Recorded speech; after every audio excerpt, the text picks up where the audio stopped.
We started the discussion about me talking about redistricting. At that time, it was under litigation. As of today, it's over, so it's really a great decision because if you liked your district last year, you'll really like it this year because it's the exact same one in Anchorage. So I'm going to talk about something that's really important to all of us on a day-by-day basis, and that is an energy supply. This city runs on natural gas. Natural gas can have some terrible attributes. You can have too much of it, as we had from the early discovery days in the inlet through the mid-90s. Randy, if you can hold it closer to your chin, thank you. You can have not enough, which creates great concern on where you're going to get it, or you might be just about right every now and then. Let's talk about what natural gas actually is.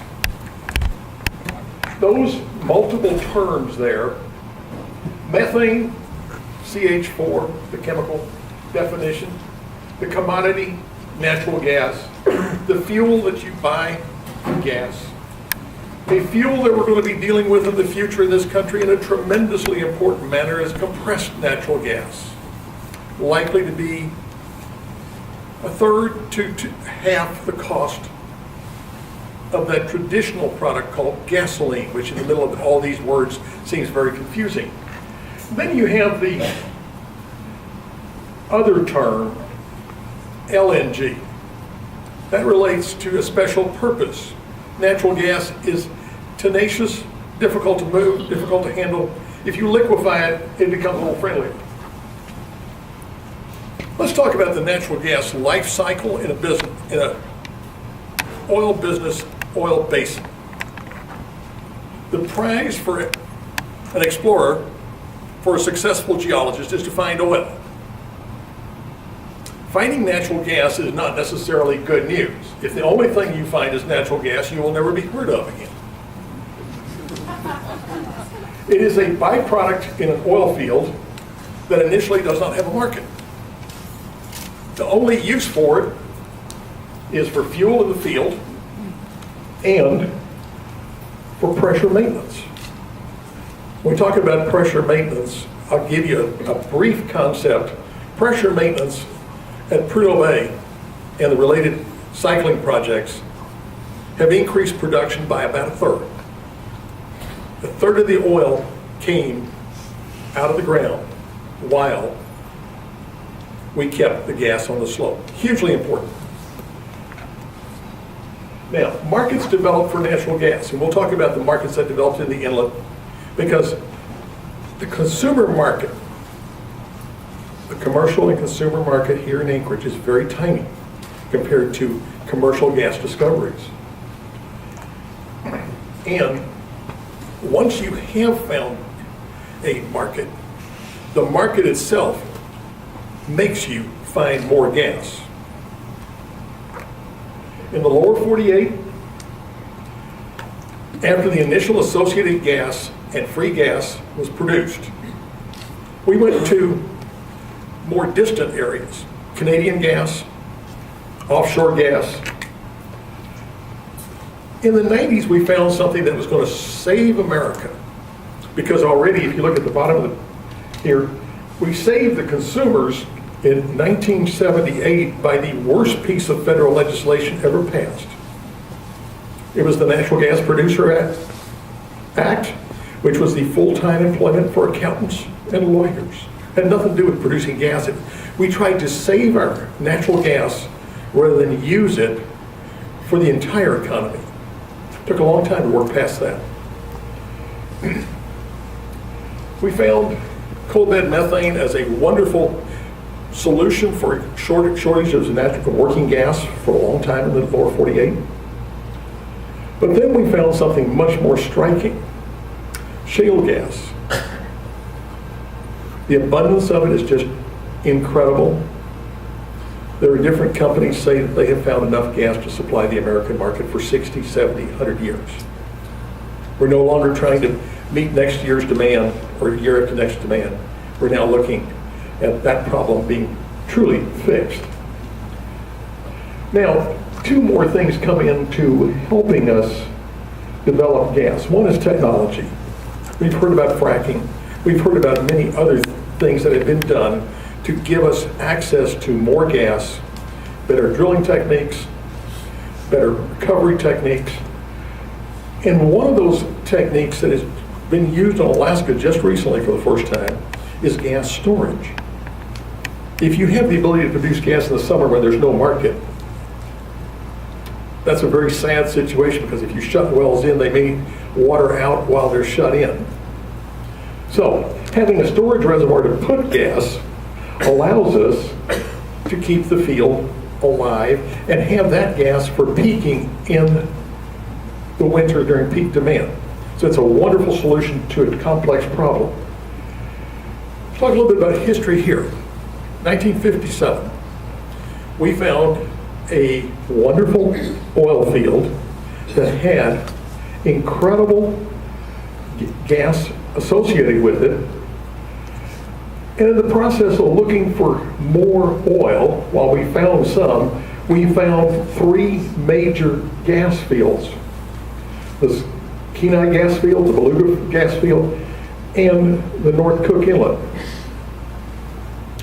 The geologist who found those was probably never heard of again. They were looking for oil. But the important thing is, we have 2.6 billion cubic feet of gas in that great field. We did what with it? Well, the Swanson River field in 1965 was producing. The reservoir engineers recognized the need to maintain reservoir pressure. So these red triangles in this structure, 12 injectors were drilled to put the Kenai gas field gas in the ground in Swanson to bring the oil out of the reservoir to recover more oil. And that was the first major use of our great gas discoveries of South Central. Subsequently, Unocal, who was a major owner in the Kenai field, built a urea plant, and Phillips and Marathon created the first LNG plant in America to send LNG to Japan. Now, let's look at the discovery to present production. The little commercial market that we had in South Central are those three first spikes. The huge ramp up to 100 million cubic feet a day, that was taking Kenai gas and injecting it into Swanson. The next big step up, which goes from a little over 120 to about 200, was the urea plant.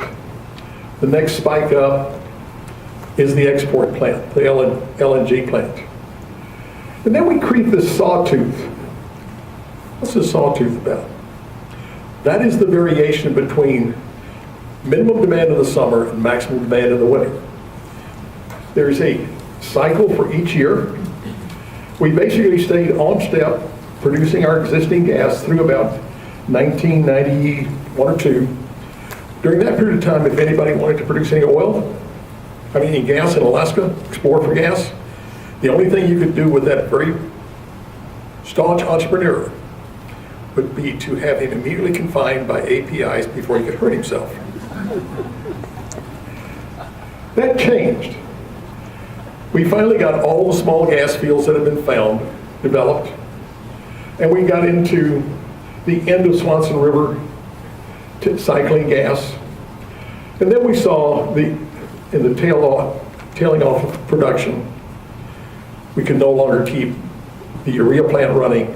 And this past year, we even saw curtailments in the natural gas being shipped from the LNG plant.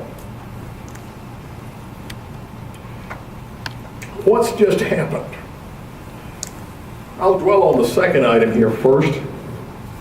The utility companies who have an obligation to keep you warm, keep your house functioning, keep your business surviving, We're looking to import LNG.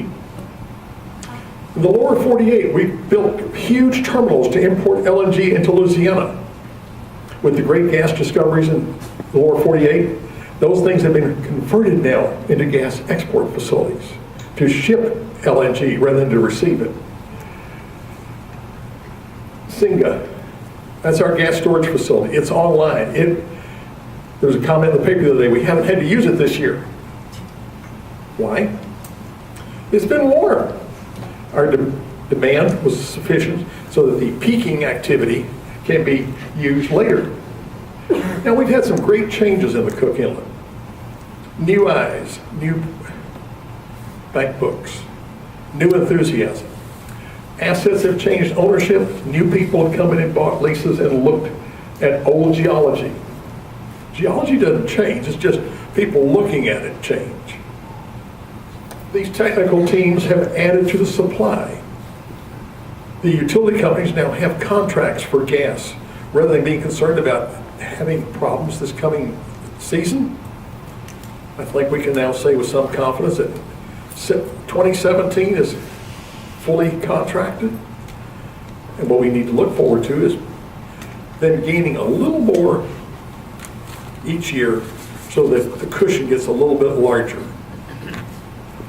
And there have been a couple of major exploration plays that we'll do some things. Now, we've seen this come about with capital investment, a dynamic gas market, because we have active contracting for modest quantities of gas rather than contracting for large quantities of gas. So if you come to the marketplace with your load of Brussels sprouts, there's a buyer for them. Then we have owners of these assets that are focused on natural gas as their principal business. And they are willing to pursue the technologies to make it happen. And more important than all of the above, if it didn't quite work, they're willing to deal with failure and do it again and succeed. It's a very positive workplace where capital investment and human energy are giving us a much more positive image for Alaska's South Central gas market. Utilities, as I said, are supplied. The producers are actively investing. LNG, that's misspelled. LNG exports are resuming, and they're dreaming of restarting their urea plant. So where are we? I'd say we're just about right for the present time. For a healthy economy, a healthy workforce in the oil and gas business, keeping things moving to the burner tip here in Anchorage and to the power plants in the South Central.